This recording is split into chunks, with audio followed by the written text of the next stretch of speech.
جاوید اقبال صاحب ہیں، ان کو کیوں نہیں کٹہرے میں لا سکتے بھائی؟ جھوٹے کیس بناتے رہیں آپ، عزتیں اچھالتے رہے ہیں سارے لوگوں کی۔ بسم اللہ الرحمن الرحیم، میں ہوں طارق سمیر ڈیلی ممتاز ڈیجیٹل کے ساتھ۔ ناظرین، آج میں نے آپ کو بتانا ہے کہ سپریم کورٹ میں کیا ہوا، چیف جسٹس صاحب کو غصہ کیوں آیا، اور انہوں نے پنجابی میں سخت لہجے میں کیوں گفتگو کی، اور اس کا بیک گراؤنڈ بھی پورا بتاؤں گا، اور یہ بھی بتاؤں گا کہ معزز جج حضرات ایک دوسرے پر کیوں اور کیا الزامات عائد کر رہے ہیں۔ پھر میں نے ناظرین آپ کو بتانا ہے کہ مسلم لیگ نون کے قائد سابق وزیر اعظم میاں محمد نواز شریف کے کو عدالت نے کل ایک اور کیس میں بری کیا ہے، اور یہ کیس کب کا تھا، اس کیس میں کون طویل عرصہ جیل میں قید رہا، بڑی مشکل سے ان کی ضمانت ہوئی، کیوں سیاسی انتقام کا نشانہ ایک سیاسی شخصیت اور میڈیا کی شخصیت کو بنایا گیا، اس کے کیا مقاصد تھے، اور کیس کی نوعیت کیا تھی قانونی، وہ بھی میں پورا بتاؤں گا۔ ناظرین، سب سے پہلے میں آپ کو بتاؤں گا کہ آج سپریم کورٹ آف پاکستان میں ایک نئی جج بنی ہے، مسرت علی صاحبہ، دوسری خاتون جج ہیں، ان کی تقریب علف برداری تھی۔ وہاں چیف جسٹس صاحب نے، عمر عطا بندیال صاحب نے ان سے حلف لیا۔ حلف کی تقریب کے دوران جب ختم ہو گئی تو تمام ججز اور سینئر وکلاء اور صحافی ایک دوسرے سے مل رہے تھے، سلام دعا لے رہے تھے۔ اچانک چیف جسٹس صاحب کا سامنا ہوتا ہے کچھ جرنلسٹوں کے ساتھ، اور ایک حسن ایوب جرنلسٹ ہیں، اکثر وہ تجزیہ نگاری بھی آج کل کر رہے ہیں، سپریم کورٹ کوریج کرتے ہوئے کافی عرصہ ہو گیا ان کو، ان کے سامنے وہ جہاں آمنا سامنا ہوا چیف جسٹس صاحب کا اور اس جرنلسٹ کا، تو وہاں ان سے پوچھا گیا چیف جسٹس صاحب سے کہ کچھ دن قبل آپ سے کچھ یوٹیوبر جرنلسٹ نے ملاقات کی تھی، کیا یہ ملاقات آف دی ریکارڈ تھی یا آن دی ریکارڈ تھی؟ تو چیف جسٹس صاحب کا یہ جملہ تھا، یہ سب جھوٹ ہے۔ پھر آگے انہوں نے اس جرنلسٹ کو کہا کہ میں آپ سے بھی تو بہت دفعہ ملا ہوں، اور ذاتی نوعیت کی باتیں بھی ہماری بہت فیملیز کی بھی ہوتی رہی ہیں، جن کا میں تذکرہ نہیں کرنا چاہتا۔ تو اس جرنلسٹ نے کہا جی بالکل، ہم آپ سے ملتے رہے ہیں، میں ملتا رہا ہوں، لیکن آپ کے اور میرے درمیان جو بھی گفتگو ہوئی وہ آف دی ریکارڈ ہی رہی، لیکن یہ جن لوگوں سے آپ ملے ہیں یہ اپنے پیٹ میں کوئی بات رکھ نہیں سکے، 3 دن 2 دن نہیں رکھ سکے، اور ساری میڈیا میں یہ گفتگو آ گئی۔ پھر ایک اور جملہ چیف جسٹس صاحب نے پنجابی میں کہا کہ میرے خلاف آپ خبریں دیتے ہیں اور خبریں بھی دے دیو، یعنی یہ حالات ہو گئے ہیں گلے شکوے کے جرنلسٹوں کے درمیان اور معزز چیف جسٹس صاحب کے درمیان۔ تو اس کا بیک گراؤنڈ دیکھنے کی ضرورت ہے کہ کیوں ایسے ہوا۔ یہی جرنلسٹ پہلے عمر عطا بندیال کی بڑی حمایت بھی کیا کرتے تھے، ان کے حق میں لکھا بھی کرتے تھے، اب کچھ عرصے سے نہیں لکھ رہے۔ اس کی کئی وجوہات ہو سکتی ہیں، ان کا اپنا مائنڈ سیٹ بھی ہو سکتا ہے، وہ کہیں سے سن سنا کے بھی لکھ سکتے ہیں یا بات کرتے ہیں اپنی، لیکن چیف جسٹس صاحب کا اپنا کنڈکٹ بھی زیر بحث ہے۔ جسٹس قاضی فائز عیسیٰ کے ساتھ ان کے جو معاملات ہیں، جسٹس طارق مسعود کے ساتھ جو ان کے معاملات ہیں، منصور علی شاہ صاحب ہیں،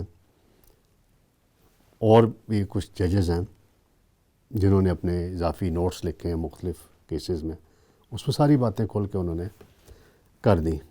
یعنی ایک بات تو طارق مسعود نے یہ لکھی، سردار طارق مسعود نے، کہ اعتزاز احسن اور لطیف کھوسا ملاقات کرتے ہیں اور اگلے دن فوجی عدالتوں کے چیلنج کرنے کی کیس مقرر ہو جاتا ہے، اور ایسا امپریشن دیا جاتا ہے کہ 2-3 دن میں فیصلہ دیا جا رہا ہے، یہ کیا جا رہا ہے، وہ کیا جا رہا ہے۔ تو یہ بھی دیکھنے کی ضرورت ہے چیف جسٹس صاحب کو۔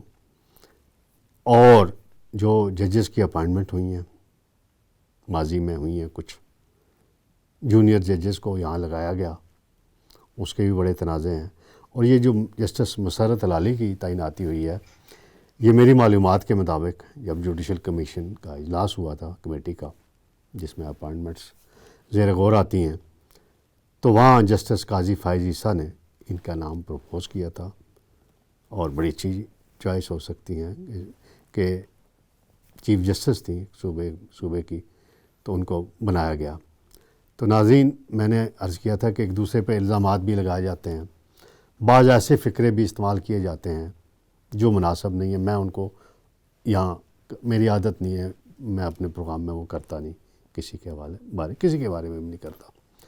تو وہ یہ بات ہے کہ الزام لگاتے ہیں، ایک گفتگو ہوتی ہے، وہ تھوڑی دیر بعد دوسرے جج صاحب کو بھی وہی بات پتہ چلتی ہے، وہ ان کے بارے میں کہتے ہیں کہ اگر میرے سامنے وہ یہ بات کریں تو میں ان کا جواب دوں گا۔ تو اس طرح کی باتیں بھی ہو رہی ہیں جو نامناسب ہے گفتگو۔ تو چیف جسٹس صاحب ایک آئین کے مطابق بڑا منصب ہوتا ہے، انصاف فراہم کرنا ہوتا ہے، غیر جانبدار فیصلے کرنے ہوتے ہیں، لیکن دیکھنے میں آیا اکثر دباؤ میں رہتے ہیں، کبھی کسی سیاسی دباؤ میں آ جاتے ہیں، کبھی کسی اور دباؤ میں آ جاتے ہیں۔ ثاقب نثار کی مثالیں موجود ہیں، ان کے حوالے سے تو احمد خان نے بھی بڑے انکشافات کر دیے ہیں اور گواہیاں دے دی ہیں کہ پاناما کیس میں کیا ہوا، کیسے ہوا۔ تو ناظرین، میاں محمد نواز شریف کے خلاف ایک کیس بنایا گیا تھا 2020 میں عمران خان کے دور حکومت، شہزاد اکبر نے بنوایا تھا، جسٹس جاوید اقبال مہرا تھے آگے، اور ایک میجر شہزاد ہوتے تھے ڈی جی لاہور نیب کے، جو طیبہ گل کیس میں بھی انکوائریاں بھگت رہے ہیں آج کل۔ ایک کیس بنایا کہ 1985 میں پلاٹ جوہر ٹاؤن میں الاٹ کیے جی ایز چیف منسٹر میاں محمد نواز شریف نے، اور وہ غلط الاٹمنٹ ہوئی۔ تو 34-35 سال بعد وہ کیس بدنیتی کی بنیاد پہ بنایا گیا، عدالت میں چلتا رہا، اشتہاری بھی قرار دیا گیا میاں نواز شریف کو۔ تو جج صاحب نے کیا لکھا ہے جی، یہ میں آپ کو بتاتا ہوں کہ نواز شریف کو سیاسی انتقام کا نشانہ بنایا گیا، اور نیب نے یہ بدنیتی پر مبنی کیس دائر کیا۔ یہ کیس نہ بنتا تھا، نہ کوئی اس کا جواز تھا۔ یہ جج کے الفاظ ہیں، کسی ایسے نون لیگ کے وزیر کے نہیں ہیں، عطا تارڑ کے نہیں ہیں، مریم اورنگزیب کے نہیں ہیں، شہباز شریف وزیر اعظم صاحب کے نہیں ہیں، جج صاحب کے الفاظ ہیں۔ تو ناظرین، یہ کیس ایسا تھا، عجیب و غریب کیس تھا، کوئی اس کا سر پیر نہیں تھا۔ جناب میر شکیل الرحمان بڑے میڈیا گروپ ہے جنگ اور جیو اس کے آنر ہیں، وہ بھی اس کیس میں ایک سال تقریباً جیل میں ان کو قید رکھا گیا، ان کی ضمانت تک نہیں انہیں دی جاتی تھی۔ پھر سپریم کورٹ سے ان کی ضمانت ہوئی اور عدالت سے وہ بری ہوئے، وہ پہلے بری ہوئے، اب نواز شریف بھی بری ہوئے۔ تو یہ ہے عمران خان کے دور کا احتساب کا ڈرامہ۔ اس میں کچھ شخصیات ایسی بھی تھیں، ریٹائر ہو گئی ہیں، بار بار ان کا کیا تذکرہ کریں، روز ہی میں کرتا ہوں، ان کو بھی کٹہرے میں لایا جائے۔ کبھی آپ کیوں یہ کرتے تھے؟ جاوید اقبال صاحب ہیں، ان کو کیوں نہیں کٹہرے میں لا سکتے بھائی؟ جھوٹے کیس بناتے رہیں آپ، عزتیں اچھالتے رہے ہیں سارے لوگوں کی، کہاں چھپ کے بیٹھ گئے آج کل؟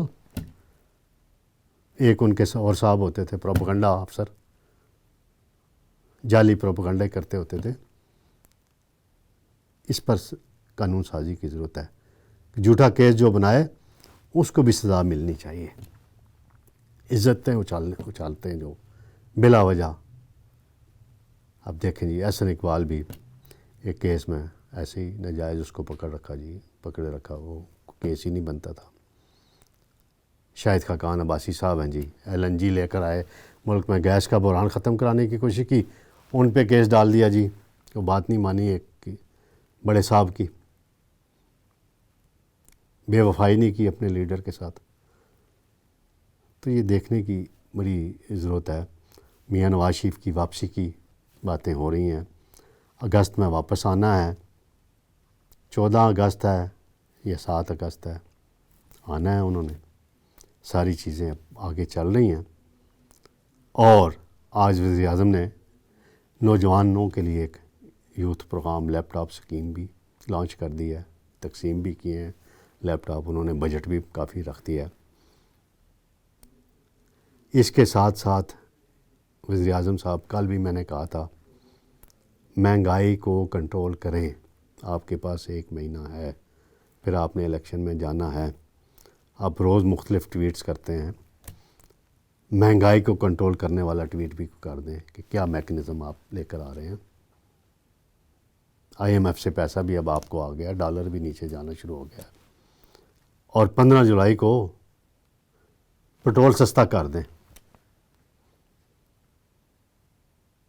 روسی تیل بھی آپ کے پاس آ چکا ہے، اب مزید اور آئے گا، تو لہٰذا یہ تھوڑی سی چیزیں کریں تو انشاءاللہ الیکشن میں پھر آپ عوام کے پاس جانے کے قابل ہوں گے۔ تو ناظرین، کل انشاءاللہ دوبارہ ملاقات ہوگی، بہت شکریہ۔